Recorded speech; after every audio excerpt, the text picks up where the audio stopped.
Welcome to House of Stiles podcast, episode 2. Rob Stiles, how you feeling? I'm feeling good this morning. How are you? Fantastic. Glad that first episode is done and the nerves are a bit more settled. The frustration, not so much. Tech is not my thing.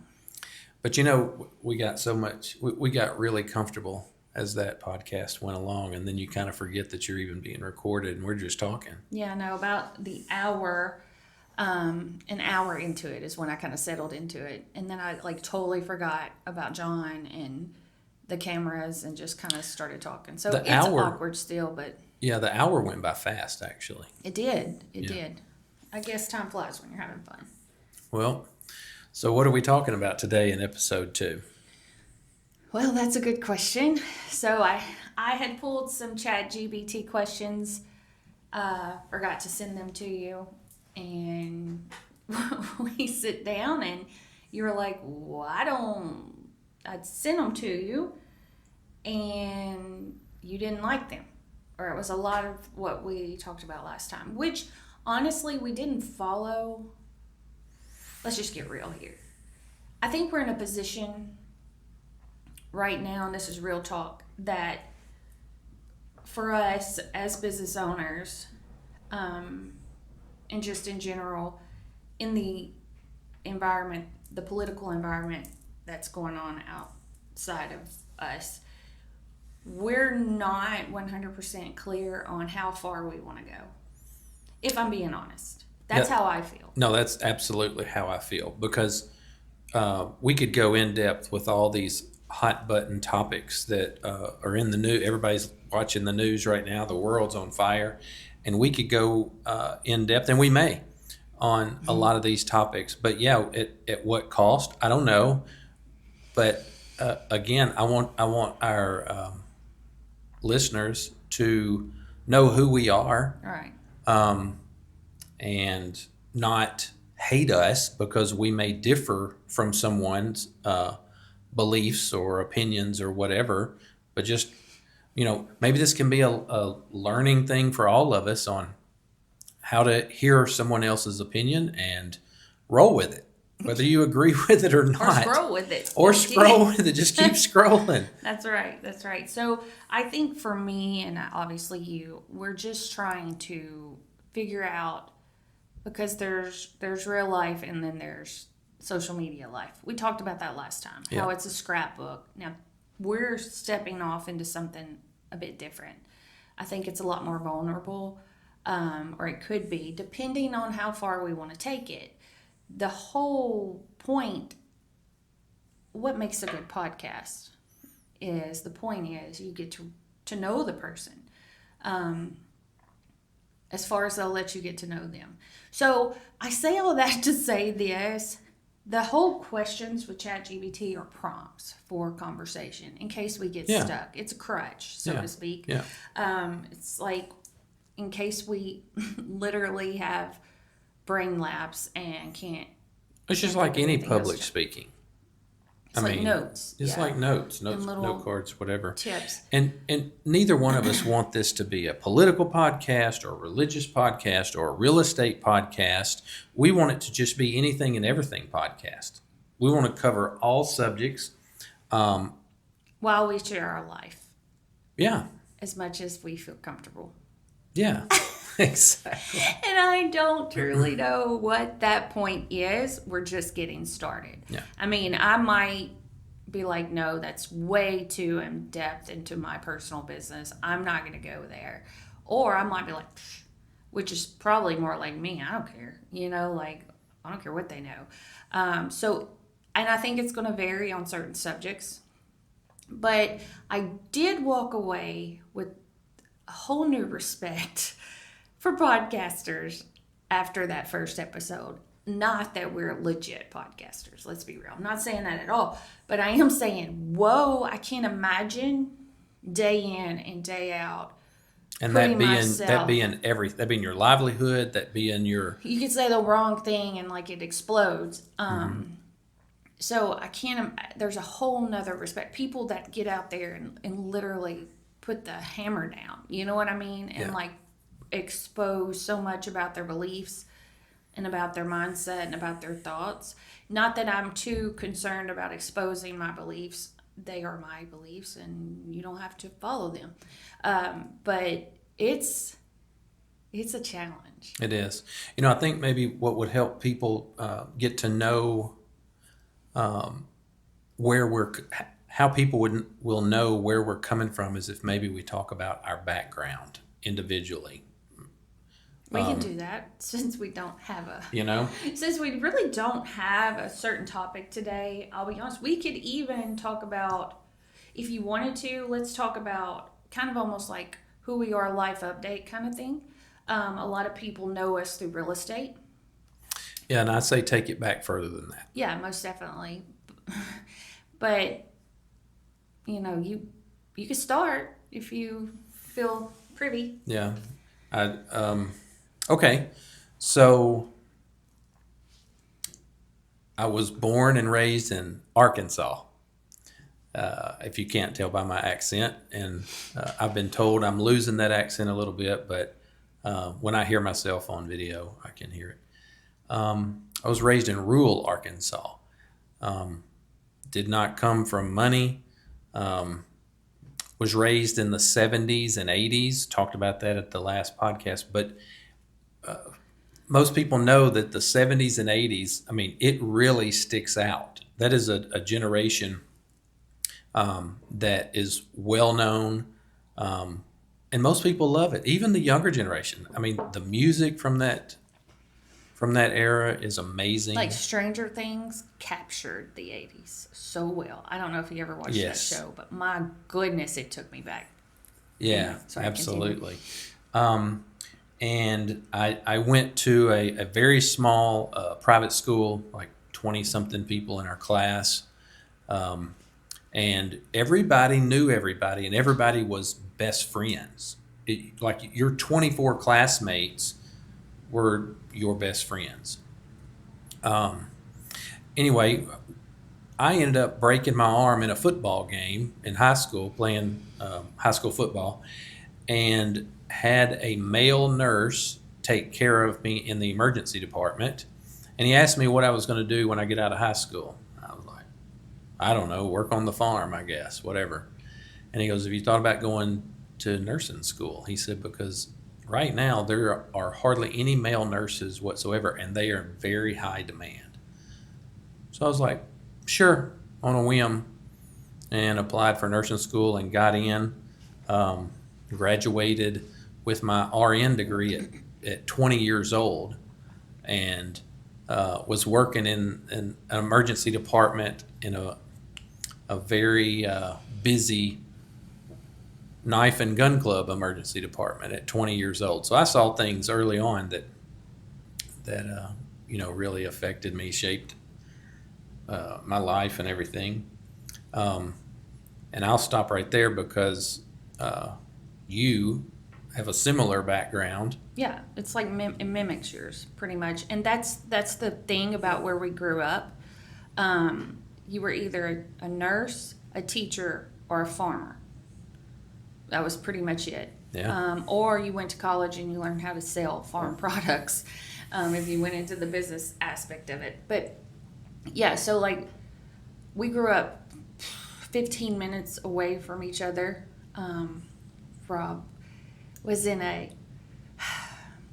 I was in the outskirts of Marianna. I was in Morrow, Arkansas. So literally less than 235 people when I was growing up there because we lived in front of the population sign. So, we were the outskirts. It was very much just farmland. My dad was a crop duster. My mom worked for him and rice dryers. So, surrounded by farms and wild as a buck, because I could be. We certainly didn't stay inside. No. You're outside from daylight to Like dark. literally my mom would lock me out on Saturdays until To clean the house. Yeah, so she Sure. would clean the house. Yeah. Like we drank out of a water hose, and that's no lie. I'm not just saying that. And the taste, I could still taste it. Absolutely. And that and well water, because the rice fields would be watered with well water, as you well know, and we would play in those well What are they called? Well, is it because I grew up as a rice farmer too, and the well had a huge pipe coming out of Yeah. the ground that was a lot of water coming out to water those to fill up those rice fields, and it would basically over Pool. time wash out a little pool, and it was just clear, crystal clear, And it was cold. cold well water, It's colder good to than the drink. springs, that's for sure around here. Yeah, yeah. And yeah, so we grew up very similar, yet the age difference, we didn't know each other. Our parents knew of each other, but most definitely grew up knowing the same people. And ended up, I chose nursing when it came that time, and my parents were like, okay, you got to do something with your life. And I was like, well, what can make the quickest and most money? Just being honest. I didn't feel like a major call to go into anything. So I went into nursing, the same nursing school that you had graduated from years before, and graduated and went to work actually for you. So that Scandalous. that was a little bit of an ordeal. So And there's a lot in that. When I say I was a little bit, I was not one of those typical wild as a bucks. First off, my mom, like, I had that healthy dose of fear from my mother. So she, she pretty much had her thumb on me to an extent. But I did what I could do and get away with it. But I had a brother that did everything plus some prior to, so I couldn't get away with much because my mom was very aware of what to look for. But, there's a lot in between growing up in the Mississippi Delta, Arkansas Delta, to ending up in Clarksdale, Mississippi. I mean, there was a lot of living I did in those. And I graduated at 20, 21. I just turned 21, I think, when I graduated from nursing school. So I was the manager of the emergency department, and here comes this little young new graduate, and she had her little glasses on and her little binder book in her lap, and I was looking for a nurse to go to work. I mean, it was a busy little ER, and all she was talking about, well, I'm going to go back to school and I'm going to do this, and I was like, okay, dork, I need a nurse that's going to actually get their hands dirty and work, and she did. And because she's so smart, I think you graduated top of your class, I didn't you? did. But you know what? I also, this still makes me salty. I'm going to be honest with you.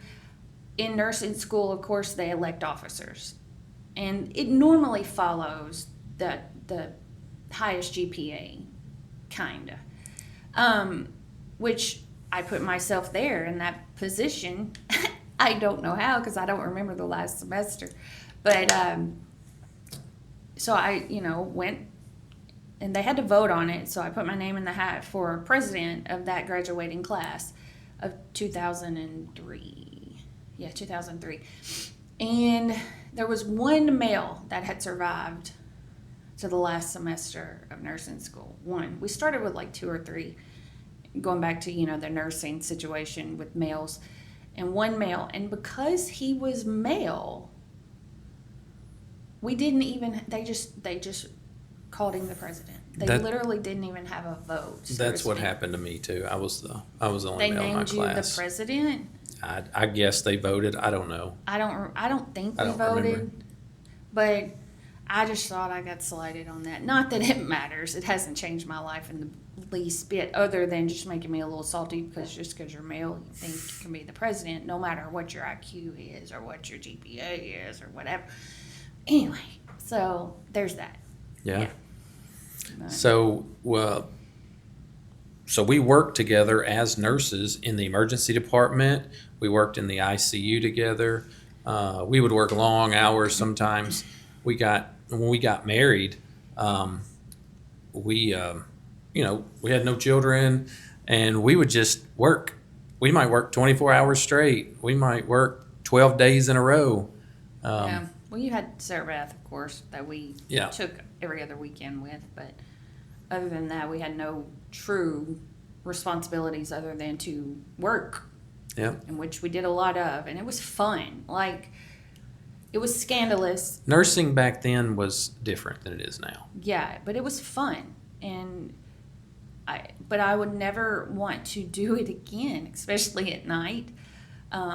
Those shifts, man, they are not healthy for you. It takes No. a special kind of person to do that day in and day out, night in and night out. Yeah, and for the nurses out there listening to this, just know we no longer practice nursing. We both still have our license still active, but we see you Yeah, for real.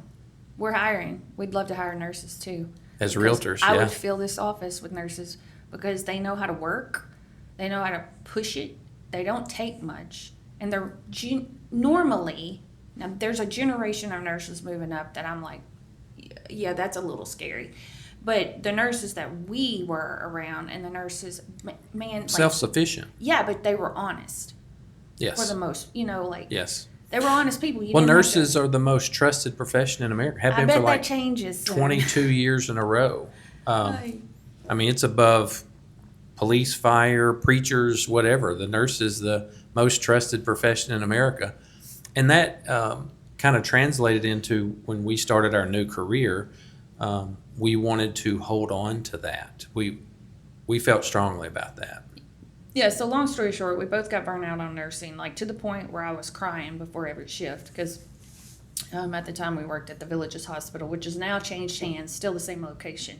And the acuity was Off the charts. off the charts. Patient load was off the charts. Yeah, and at that time, I don't know how it is, at that time, the managers weren't very supportive. But that's the story of every nurse. Like, you talk to just about any nurse that's been in it longer than 2 years, because it's about 2 years or people are tapping out now from bedside nursing. You ask any nurse, they're going to say the same thing. It starts with the higher ups. Mm-hmm. There's no support. And so then you get no support or no respect from most of your patients, I think doctors included. It's difficult. both of our last shifts were right before COVID happened. So we didn't go through COVID as nurses. Actually, I got out probably the spring of 2019. And I got out December 2019, and literally the next month or two is when it happened. And I didn't know what was coming at the time. But what I was saying about that era, the COVID era, has really changed healthcare. Really changed, Not for the good. and not for the good. Yeah. And really has changed the outlook and everything of the medical practitioners, doctors, nurses. It messed some people up. It really did, and a lot of people got I think it out. exposed. I think what it did was it exposed the bull crap that the nurses had gone through and gotten written up for years. Yeah. Like, I would have never been caught in the hallway with a mask or gloves on. And they demanded that these nurses reuse these PPEs. I mean, that was mind blowing to me. It was because coming from that background, everything was about germs. Yeah. Everything was about preventing the spread of germs in the hospital. And then to suddenly, because of the overwhelming amount of people coming in, Bless you. the hospitals didn't have the equipment to keep up. And So it exposed a lot. reusing face mask, Oh my gosh. never in my lifetime. And then you see these people still to this day, they have their little mask hanging from their rearview mirror that they've worn 100 times. Do you know we did that? I mean, we were wearing. I mean, I remember having a 321. We were with 321 Realty. We had 321 Realty masks. That is so nasty. So nasty. And I just honestly If you want to did get it sick, cough, just to sneeze, be and able to go breathe in. in your own mask multiple times a day Yeah. and multiple days, and then keep using that mask. Yeah, I just did it because we had to go into places Yeah. and to not get yelled at. And follow the little arrows down the aisle at Publix. I will say this. During the pandemic, things that I love other than the real estate market went ape crazy. And that was fun. I did like the 6 feet apart because I am a don't get around me, don't get in my personal space. So I wish we could go back to that. Just the 6 feet apart. Yes, it Just make that a drives rule. me crazy when I'm standing in line to check out and some jackwagon's behind me and they're like Right up on you. Yeah. mouth breathing on me, and Yeah. I'm like, it is getting in my hair. And like you said the other day, you were like, I hold my breath when I walk by people. Yeah, does anybody else do that? Let me ask our listeners. Does anybody else, when you walk by people, a group of people or whatever, you hold your breath, maybe even breathe out for an extended time so you don't breathe in their germs? I think that's why. Maybe that's the nurse in me. I think that's why that I get so much anxiety when I go to places like Disney and like Aquatica and SeaWorld. It's just like, oh my gosh, I don't feel the breath germs on me. Yeah, I don't get the anxiety like at Disney and stuff. I don't mind that so much. But if you are talking to me and you're one of those really getting up close in my face talking to me, that almost sends me over the edge. Like, I do not need to be able to smell your breath. No. Oh my God. No. That's just one of my things. That's just one of my pet peeves. Please give me space. I Yeah. will say this though, in regards to nursing and then how that's translated into my real estate career.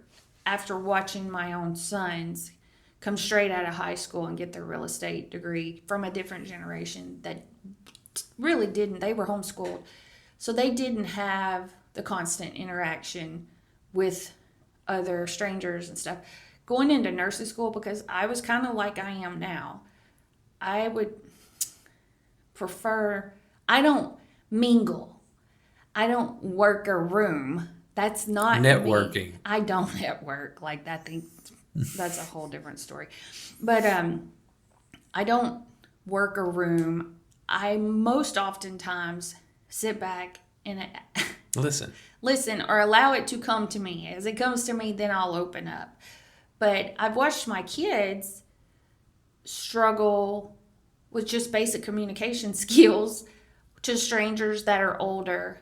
I think nursing prepared me so well because I was like them, not as much.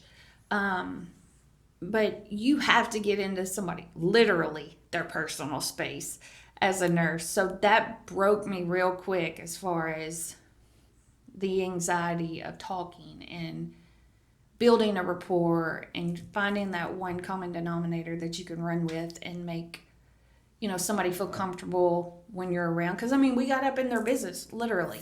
Yeah, I think that I was always an outgoing person anyway.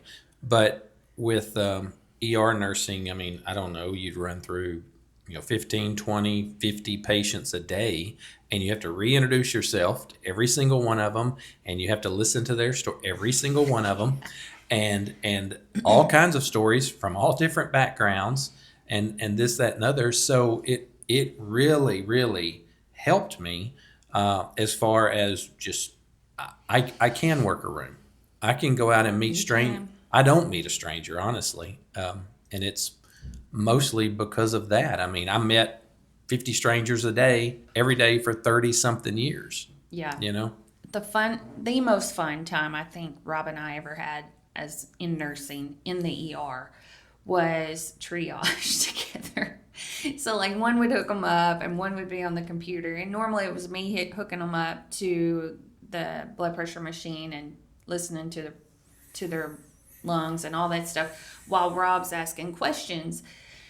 And Clarksdale, Mississippi, where we were, it's not like here, of course, and it was just a different area of the world, and we would just have fun with a lot of those patients. Make them laugh, and they even would though be in they're having the a bad ER, whether it was a legit reason or not. I would say probably at times it was 50-50. If that. Sometimes they were just bored or drunk. But one occasion, or no, multiple occasions, Rob would be asking what's your name? What's your date of birth? What are you here for? And then he would just be machine gunning them with these, questions that everybody gets asked. And then he'd be like, what color's an orange? And they would be like, they would go to answer and they're like, what? And it would break the monotony And the awkwardness. and the awkwardness.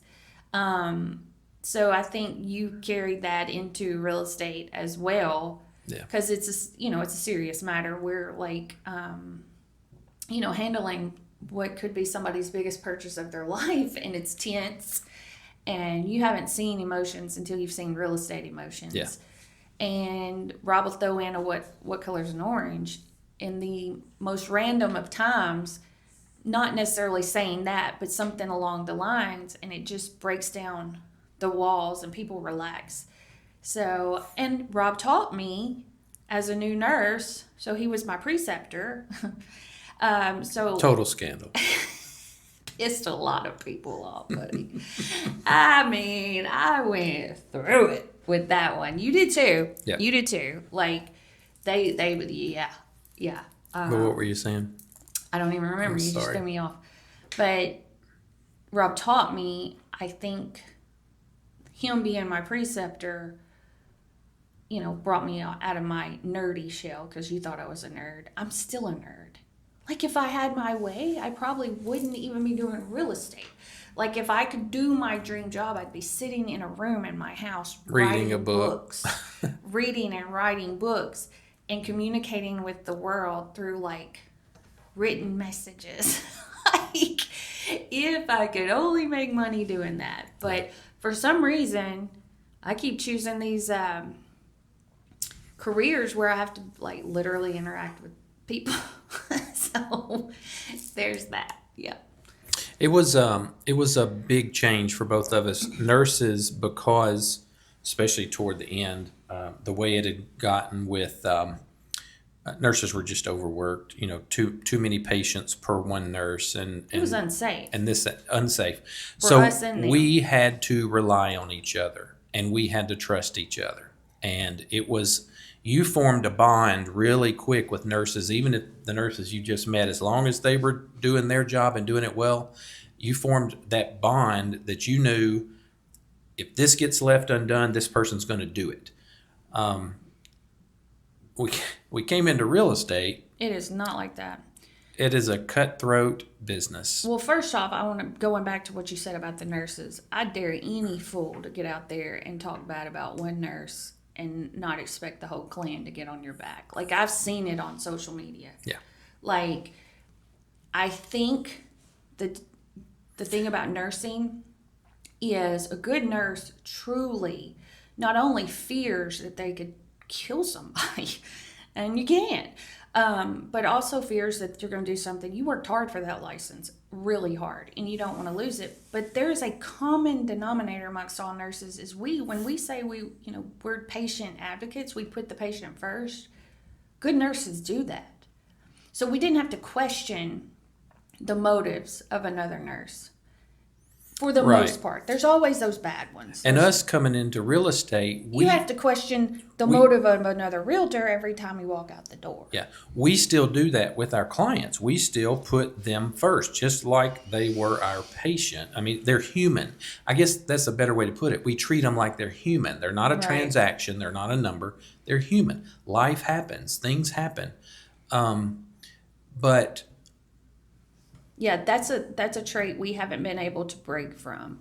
At times, I will say, having that heart to do right by people, and we don't want people upset with us. We don't want, like, I would go to bed at night and be like, oh my gosh, I forgot to give patient 611 his bucket of ice. Like, it would be like a craziness in my mind when I would go home, because I felt so terrible that I didn't do something that I said I was going to do. It's the same thing with real estate. Do you know the amount of nights, well, you know the amount of nights that I went to bed crying because I'm like, I don't know what to do for these people.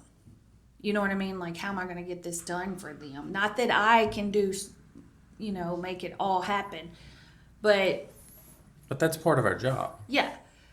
But I have seen that's not the norm. So that's not like the common denominator amongst realtors in real estate, as it shows in the public, because realtors aren't very well liked. They're not very trusted. They're not very well liked. We have worked hard to gain the public's trust, and to keep it. I mean, neither one of us ended up on the red carpet nursing written up because we did something egregiously wrong. No, I don't want that to happen in our new career either. No. And so no. we've worked hard to maintain our reputation, Yeah. lack of a better term. Yeah, we can't please everybody. No. And we have gotten to a point in our life, just I think it comes with age, where you realize that and you don't take it personal a lot of times. Business is business. I'm learning that.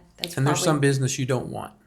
Yeah, and that's probably been the hardest thing for me as a baby broker, because I don't mess around. Like, I came in, I started real estate, I did what I had to do to be able to qualify to become a broker, and then I quickly became a broker. That in a lightning speed way, probably naively, very naive. So I think that's been the biggest shock for me. Is it is a different position. I can see why you said no, because I gave you the opportunity to do it. I thought you would have made a much better broker. I told her myself. right off the bat, after all of the nurse manager jobs and charge nurses jobs, I never wanted to be boss again. I know why. Not that we're technically the boss, but we, play a role of authoritative position. Everybody's license are under mine. And I think what's so strange about real estate, because we're such relationship people, so it's been hard for me to get to a point where I can't care as much. That sounds terrible, but but it's true. Like, I've had to learn the hard way. Like, now I realize, as in the position I'm in, and you said it the other day, it's going to come, we came to a point where you're not going to be as available to these agents as you have been, because I buy into people and I see potential in people and I treat them as I would want to be treated. And the thing about it is, it's so easy to move from brokerage to brokerage. There is no loyalty. Mm-mm. There's no loyalty. You see agents out here 2 years out in the field and they've flip-flop between multiple brokerages. That's been the hardest thing for me, is because you build a relationship with these people and then all of a sudden they see the first shiny object and they're gone. And you're like, now what do I do with this friendship relationship? It's awkward.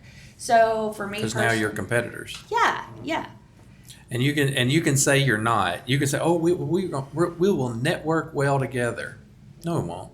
No, and it's a matter of, I just poured into this person for however long and shared with them what has made me successful, for them to not have any loyalty.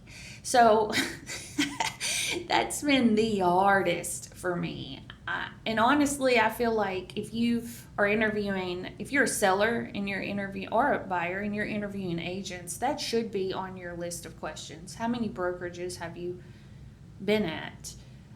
That's a red flag. Yeah. 100%. Yeah. Because that just shows right there, but that's with any job. Exactly. I mean, if you, as a nurse manager, if you wanted to come work for my emergency department, work for me, and you brought me a resume, and in the past 3 years, you have 15 hospitals listed that you have moved to over, move another one, move another one, move another one. Yeah. That tells me right there, I'm not sure I want to invest in you, because you're probably going to be gone in a couple of months. 100%. So same way, it's with any business. I'm sure every employer kind of looks at it like that. And in all honesty, I think it should be implemented in real estate that you're mandated. If you're going to work real estate, you need to be at a certain place for a certain length of time. If you decide to leave that, you need to have a period there where you can't work. Yeah. You know what I mean? So do you think this is kind of has come out of the culture we're in now, the social media culture and all that, where loyalty's never really established because everyone is at arm's length. It's a me culture. It's a very me culture, Very narcissistic culture. Yeah. Even if you're not a narcissist, the environment, the culture lends to that. What is my purpose? What do I want to do with my life? Who can serve me? What makes me feel good? Where can I make the most money? There's no let's build something together. Mm-mm. I mean, keep yourself happy. You know, don't get that wrong. You got to look out for you. Yeah. Get that. But it's okay to trust other people, and it's okay to hang with and grow with other people too. In your career or whatever. Yeah. I think the way that real estate is set up, and I don't know how to fix it. That's above my pay grade. But the way that it's set up, it's so easy to get into. You gotta be a high school graduate, driver's license, that kind of stuff. It's so easy to get into. I think it trickles down, the character of the realtors trickle down not only, or at least the character of the brokerages, trickle down not only to the agents, but then it also trickles down to the buyers and the sellers. And that's a different unloyal. I'm telling you, I love selling real estate. It is fun, especially when the market's good. But that has been my biggest issue, because I feel like one of my biggest moral, my thing that I value the most in people is loyalty. So it's been hard. Yes. I mean, I've been a broker for 4 years? Yeah, right at 4 years. It's been a challenge. Yeah. It has made me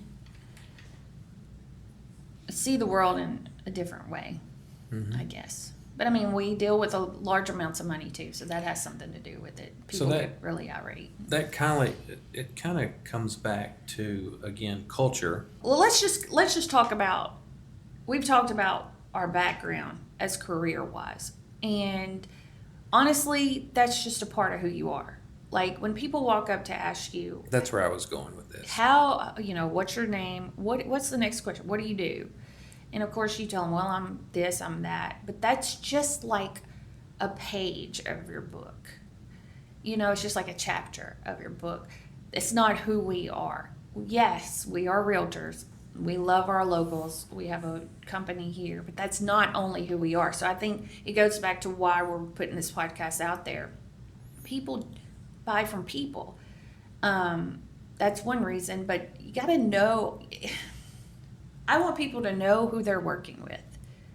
If you don't agree with me to the point where it makes you angry, don't for a second think after I've spent 2 months with you, mainly is what we're looking at with buyers, sometimes longer with sellers nowadays, that's not going to come out in conversation. I would much rather you know me and know what you're getting into prior to you getting into business with me and be able to make a decision. I'm not going to be the realtor or the broker or the company that hides behind a facade. I want you to know who we are, what we stand for, what we're about. That way, you're not surprised. I think that's what people are looking for. I think the showmanship of just any business, the flashy commercials, the ShamWow advertisement. You got to be old enough to know what ShamWow is. Yeah, some of the listeners out there are going to know exactly what that is. All right. So, John, edit this out. You were saying people are. Do you need some coffee? I don't know, maybe. What was I saying? Oh, okay. I don't think we should edit this out. This is funny. So, people are tired of seeing, let's just call it, seeing people dance on TikTok.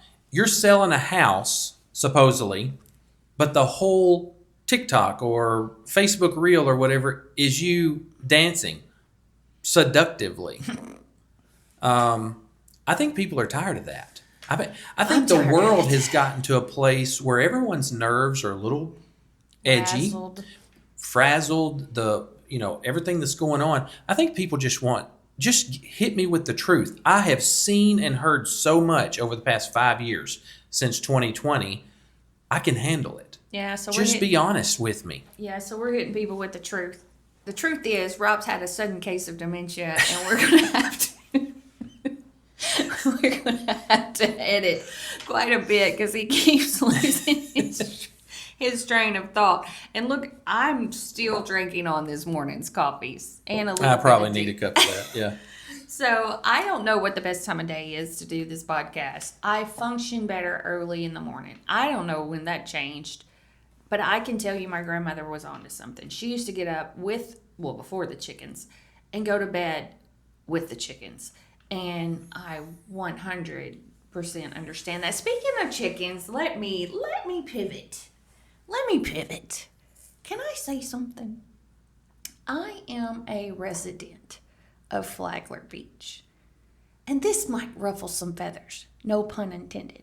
But I think it's absolutely chicken crap that we are not allowed, not that we have a place in Flagler Beach anymore that I could do it, but that the residents of Flagler Beach are not allowed to have a couple of hens in their backyard on their property.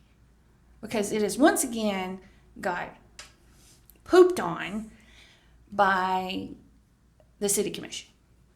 What say you, Rob? What is your opinion?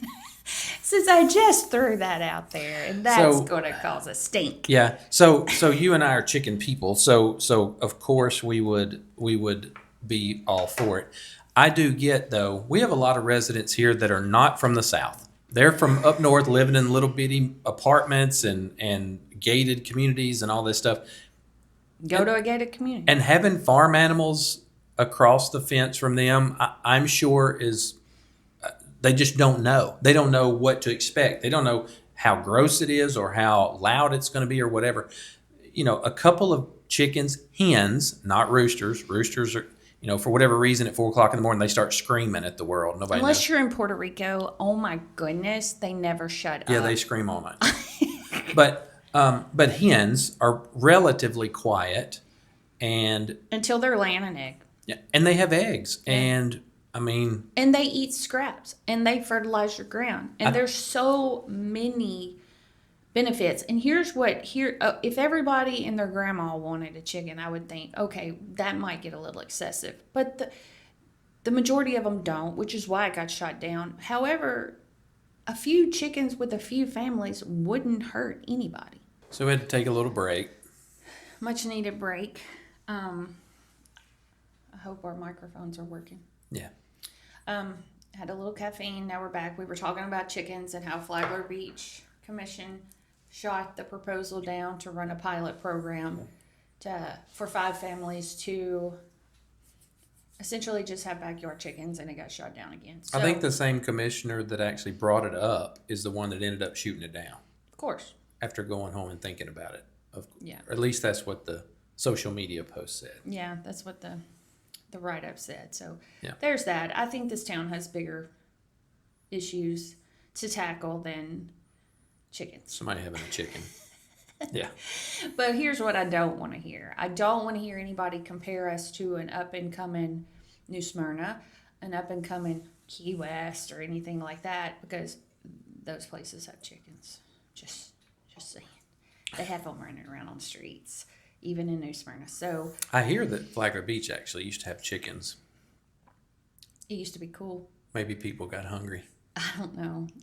Don't say that. Well, I'm a chicken person, so Yeah. I used to, unfortunately, not so much right now.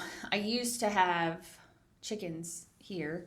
I've kind of had to let that hobby go for various reasons, but so I'm a chicken lover, a chicken enthusiast. I loved having chickens. The chickens are smart. They're dumb and they're smart at the same time. They can supposedly recognize up to 50 faces. Now, how they test for that, I'm not sure. But I believe I know they could recognize my face and they can recognize my voice. They come running. They can recognize vehicles. Yep.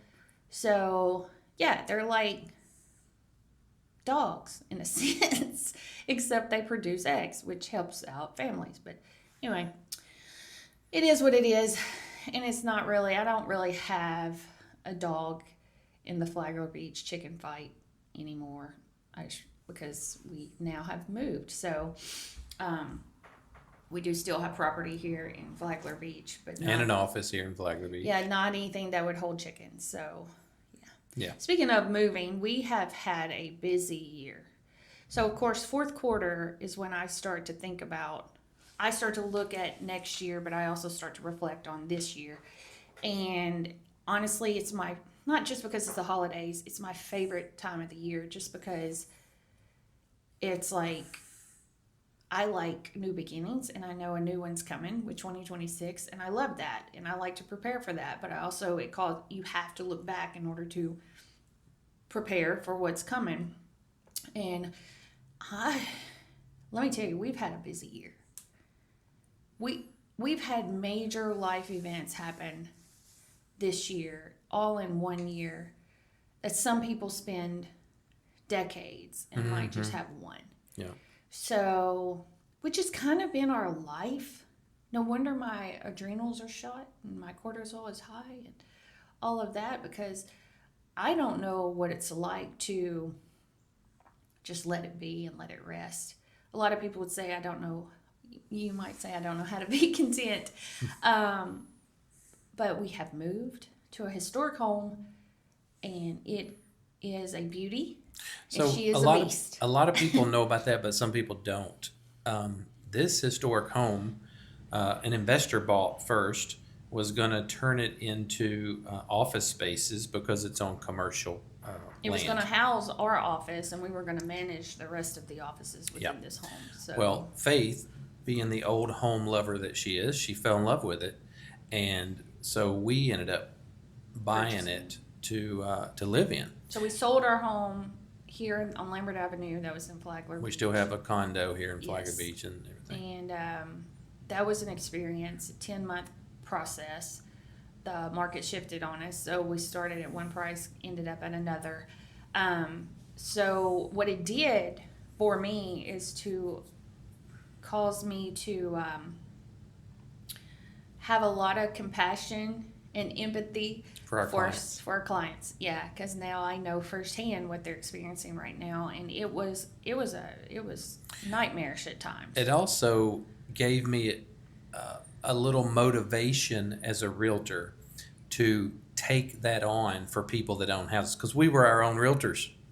I was like, I can't So we even were the sell my realtor own house. trying to sell it, and we were the owners trying wanting to it sell sold. it, show it, clean it with dogs and teenagers. And it gave us a whole new appreciation for that. And let me just tell you, allowing someone else to do that is probably a huge burden relief, yeah, because doing it ourselves was tough. yeah, it was On for all both you ends. for FSBOs, for sell by owners. Just there, that's a whole like arm of real estate that you could pass off to somebody, and all you would have to do is worry about keeping your house clean Yeah. and getting out of the way when it shows, because it was an experience. I've never been in that position as a realtor to sell my own house. Yeah. I've always had other realtors. Yeah. You know. But the house we bought is so unique. It is actually George Moody's, one of his houses, the founder of Flagler Beach. How ironic is this? He built this house in 1917. I think he bought the land in 1913, according to the records. So this is an old house, and it has old house issues. Every inch of this house needed to be touched in some capacity. And we've dealt with old houses before when we lived in Arkansas. It wasn't anything compared to this. I will tell you this. It's probably my favorite house to date. Yeah. Maybe because I've had to work and hustle And the awesome Try thing so is, hard to all get it. around us where this house is, there are more historic homes there. which leads us into this is one thing that happened this week in the House of Stiles. So we can put it that way. We were elected to the Flagler County Historic District Board. So we are now board members of the Flagler County Historic District. So we have lots of ideas. Can't wait to get involved in a different capacity. Met with Ed, which is the president, this week. He is an absolute joy. Like, what a gift Ed is to this county. Like, And everything he takes on, he does it 100%. with such class and grace and a Yes. calmness to him. Like, Yes. just being in the presence of Ed and his calm voice, it's just, it's going to be great. Like, hearing the ideas that they're, toying around with, it really is lighting a fire for me personally, and it gives me a fresh outlook on what's to come in Flagler County. It's not just some, oh my gosh, it's construction and it's this and it's that.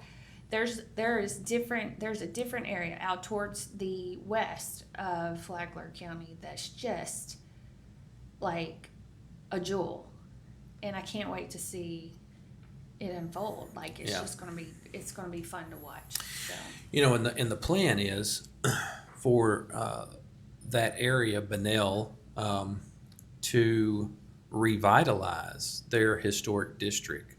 And it would be a long process. yeah, Just like any other place that's done that. I mean, DeLand is probably the closest place to Bunnell that went through that change, and it took a long, long time. yeah, People come in that love the older homes. They didn't want to tear the older home down. They wanted to redo them.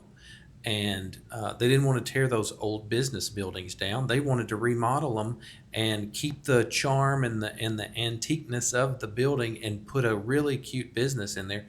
And downtown DeLand is amazing right now. well, yeah, it is. It's And the houses that surround it in that area are amazing, and we've watched them grow. And they were dilapidated. Yeah. They were just really just run down and So it's going to take the right people with the right mindset to get into Bunnell. And I'm saying this as I'm putting on my realtor hat right now. Like, we are looking for those people. If you're hearing this and you love old homes and you love history and you want to see it thrive again, contact us. And this is the ground level of it. Yeah. So you can get in affordably Yeah. and then reap the benefits later on. If you're somebody in the Bunnell area, the downtown area, before you sell, please give us a call. Yeah. Let us tell you what you're sitting on, because it's more than just what you're going to find on the property appraiser.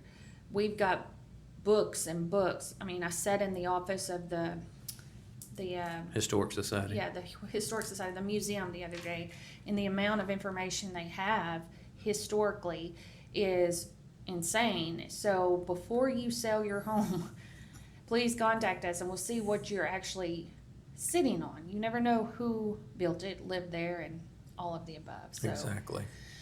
anyway, that's that. We've been spending months now working on this beauty beastly house that I have this morning was on the back porch, just sitting there watching the dogs play. Beautiful rainbow. The kids are getting into school because we can hear the little elementary school bells, and we can hear them say the pledge. And every day I wake up, and it's been years. It's been since I moved from our house in Arkansas where I felt like, I love this place. Like, it really is a sweet area. And the history actually it's what, really makes me enjoy it. But it's different. It felt like coming home. So when we moved here, it was a complete culture shock. To Flagler Beach. Yeah, to Flagler Beach. Landlocked Arkansas. Bunnell is a lot like the towns that we grew up in. 100%. Yep. So it felt to me like coming home. There really hasn't been much of a transition. I could still drive 10 minutes and get to the beach. We still have the condo right here on the beach. So, it's not much of a transition. I can't wait till I can get to a point where I'm not so bogged down with the renovation of it to where enjoy it. I can actually enjoy it. But I have already it's 6 bedrooms. like I said, we've had a lot of things change in our family this year. So, one of those things being one of the bedrooms we've made into Kaylin's room, which is Jax's fiance, because she graduated from cosmetology school and went to work here locally in Palm Coast. They plan on getting married next year. So I had to take one of those bedrooms and make it into, I call the girls' room, because both of the girlfriends, fiance, they, they're there a lot. So they have their own spot. Yeah. So that was fun, creating a girls' room. It's not done. There's not a room in that house other than my closet. I took one of the rooms and made it into my closet. Because old houses don't have closets. Yeah, they didn't have the clothes that we have Yeah. nowadays. So, the boys' rooms are complete. I would say the master bedrooms complete. The master bath's not anywhere close. But yeah, We were glorified camping for a while. 100%. We didn't even have a kitchen when we moved in it. Yeah. That was an experience. Thank goodness I camp a lot, so I knew how to be creative with my cooking. Which is another reason why you like the end of the year is the weather cools off and you can go camping. Oh my goodness. I cannot wait. The thing about the end of the year in the east coast of Florida is it starts to cool down, then you get the little end of the hurricane season bits. So, like right now, it's raining. It's cooler, but it's raining. Not that I'm opposed to camping in the rain, but it does make for a different experience, that's for sure. Not as much fun. But yes, can't wait. I really enjoy that time between the cooler weather starting and the snowbirds arriving. Because once the snowbirds arrive, these campsites are full for months. You can't get in. Yeah, they bring their RV down and they stay in the campsites. Yep. Yeah. So good on them. And I've been thinking about taking a road trip into another state, but I saw that Arkansas had its second bear attack this year. No, thank you. Yep. I mean, what is that about? I don't remember ever hearing of that. But I'm thinking Florida has more black bears than Arkansas. Yeah, I believe so. And they do attack people occasionally. They certainly can come into your campsite if you leave food around and everything. Yeah, I know. You have to really watch out for that. Yeah. Saw a video just this morning on social media for the second morning in a row, a panther came on the back porch of an elderly woman's house, and she proceeded to go out there with it with a bowl of raw chicken and feed it. Good night. Don't do that, people. Like, seriously, don't do that. Now, I have seen coons on campsites here in Florida that were the size of small bears. And they are not scared of you at all. They will open up your cooler and take anything they will want. They will take the cooler. They'll take the whole thing. Like, I literally put everything up because I just don't Trash want to be, pandas. Yeah, I don't want to be bothered by the coons at night. So, yeah, I mean, I enjoy camping season for sure. Kayaking is one of our favorite things to do. We love to go to the springs. If you're not from Florida and you're listening, let me just tell you, Florida has so many natural springs for swimming, kayaking, canoeing, snorkeling, whatever. The water yes, there's gators. And yes, there's gators. But the water is crystal clear.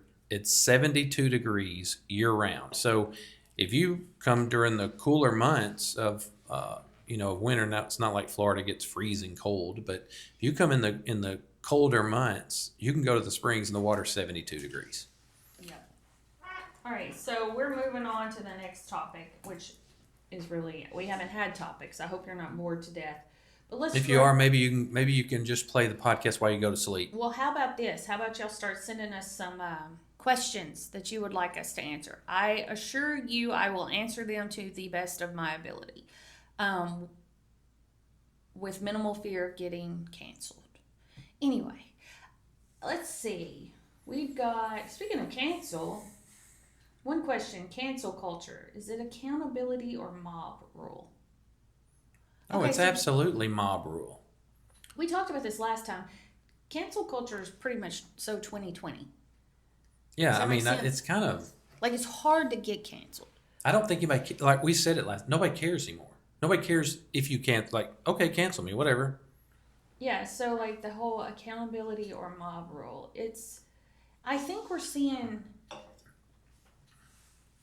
I think we're seeing the difference is not just an attack on freedom of speech. I think we're seeing that from both sides. Would you agree? Somewhat, yes, I yes. think, I think both sides, and I'm talking government here. Both sides want some control of the information that goes out, the information that's on social media. yeah, so you see what's going on in social media right now or in the world is, um, TikTok is about to change hands into, it's about to be sold, or they're about to maybe they already made the deal, I don't know. But, so there's going to be some censorship. I mean, even according to our vice president, he said, the algorithms will be monitored so that only, certain things are going to get out there. I feel like now that I'm doing a little bit of a deeper dive into who owns what, it's interesting.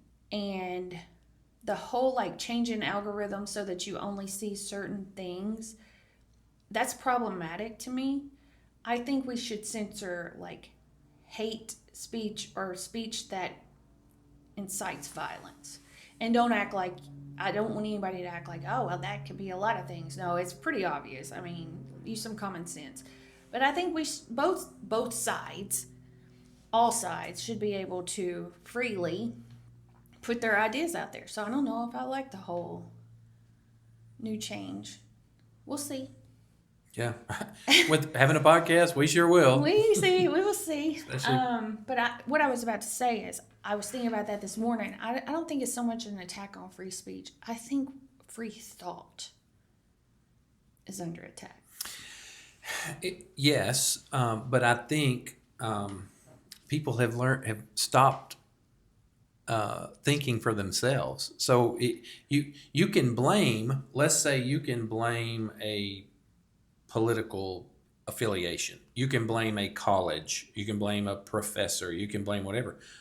But the people are listening what they want to listen to, and it kind of goes Itching ears. as I say, it kind of goes back to the Bible talking, where the blame doesn't necessarily fall on the teacher. It's because that's what the people want to hear.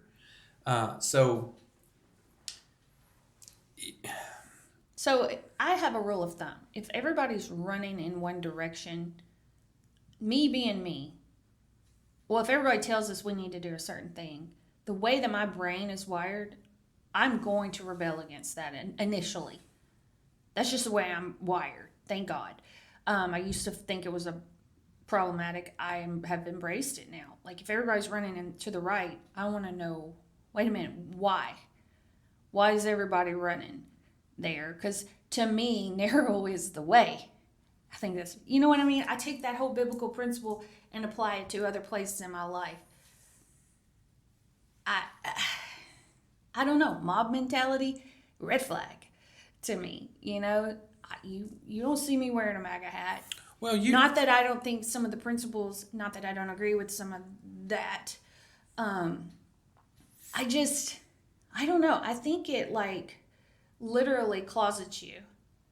You know well, what I mean? if you see reporters that go out on the street now, and let's say it's some demonstration or a protest or a rally or whatever you want to call it, and they ask individuals, so why are you here today?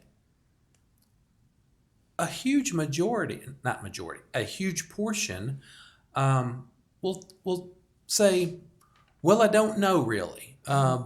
You could ask people going to church on Sunday mornings the same thing. Yeah, exactly. You know what I mean? So that's problematic to me too. Exactly. So literally, people are just following the crowd, Yeah. doing whatever sounds good to them on that day and time, and they don't really even know why. Yeah, for sure. Um, Speaking of mob mentality, not that this is, but just speaking of like a whole, what is happening right now currently in social media is the whole push to cancel Netflix. You turned me on to it this morning. You were like, are we going to cancel Netflix? Yeah. And I'm like, why?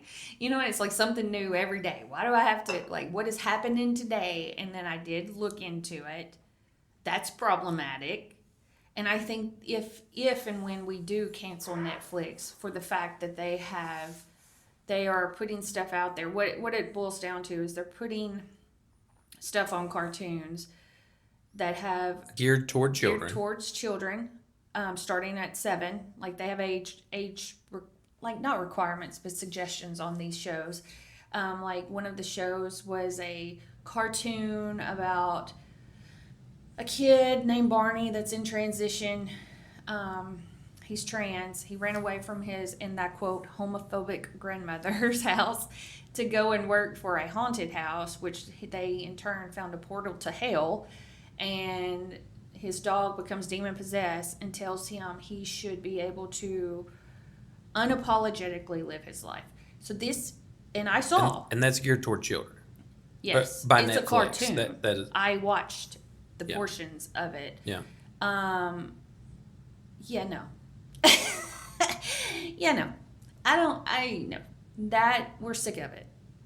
We're sick of it. I don't even have small children right now. Eventually I'll have grandchildren though, which I'm very, very clearly thinking about at this point. Do I say throw the baby out with the bathwater? Not necessarily, but at this point in time, you have to make change, or you have to do things to push these companies that are pushing these agendas down our throat, mind you, to do something. And the only way that the common folk like us have to do that is to just unsubscribe. They Yeah. lose enough money, which their stocks have dropped 2% this morning. Yeah, and it goes all. It goes for everybody. It goes for every side, every belief, and everything. Don't push it down my throat. Don't screw with my kids Yeah, or that. or anybody else's kids or my future grandkids. You know what? I can handle it. You want to come at me because we don't believe the same way? That's fine, because I'm an adult and I have freedom to think. These children are children, and they should be able to sit down. I mean, some of my best memories are Saturday mornings with a big old bucket, literally. Let me tell you, Tupperware there's bucket. nothing more violent than Bugs Bunny Roadrunner show on Saturday mornings. But it was black. It was plain and simple. There was no agenda. Yeah, exactly. It's the agenda behind it. Yes. It's like, come on, people. Like, what are we really trying to do? Let the parents have some control. Now, parents, let's address that. Know what your kids are watching. Yeah, Get them out from in front of a screen. yeah, Take some responsibility for your child. Know who they're sitting under. That goes in the TV. That goes with classroom. That goes with your preacher. That goes with your Sunday school teacher. You need to know what your child is sitting under. That is your responsibility. Period. So that's my take on that. yeah. It's not so much about the Netflix needing canceled. We're living in an age where it's time for parents to be more involved in their kids. Because we've gotten away from that. Yeah. Again, now, Yeah. my generation, our parents weren't really involved with their kids. Yeah, we were, we grew up taking care of ourselves. It has morphed into, now we allow screens to babysit our children while we're sitting there, but we don't really monitor what they're seeing on those screens, and that's their babysit. Here, we're going on a little car trip. Throw the iPad in the back. Look, we were guilty. And yeah, We were so guilty. So, you know what it comes down to, what we're missing? And you said it the other night. It was really nice to sit around the table with the whole family and eat dinner. that's my favorite thing to do. Yeah. That's We need to get back to that. yeah. And get back to just putting it down. Like the whole 9 hours screen time that's ridiculous. She talks, look, I checked my screen time, by the way, and she talks bad about me all the time with my phone in my face, but her screen time is a lot more than mine, so. But if you checked my YouTube on the TV time compared to yours, I guarantee you would blow me out of the water. Plus gaming and everything else. You can't check that. Well, yeah. So there you I know. go. There you go. So that's just, Well, and here's another thing. Hearsay. Raising kids or grandkids in the digital age. you got to keep your thumb on them. Look, and here's the deal. Here's how we were as parents. Probably not great. Our kids had it all: iPads, Xboxes, you name it. They had it all. Phones at 13, that kind of thing. We did not put any kind of filter on their phone to where they couldn't view certain things. Did it bite me in the butt occasionally? Yeah, it did. But I also knew, as their parent and being involved the way that I was, if they were doing it, I was going to catch it. And I didn't even go out looking for it. It just happened that I would catch it. Yeah. And I also went about, when they became drivers and got their own vehicles, I never put Life 360 on them or any kind of app that showed me how fast. First off, because I would be driving myself crazy watching their speed, watching where they're at. I'm one of those parents that my kids could be in another state, and I clearly know that. And an ambulance comes by my house, I'm calling my kids to see if they're okay. Yes, Mom, I'm in Tennessee. Okay, well, ambulance just came by. Just, like, Here in Bunnell.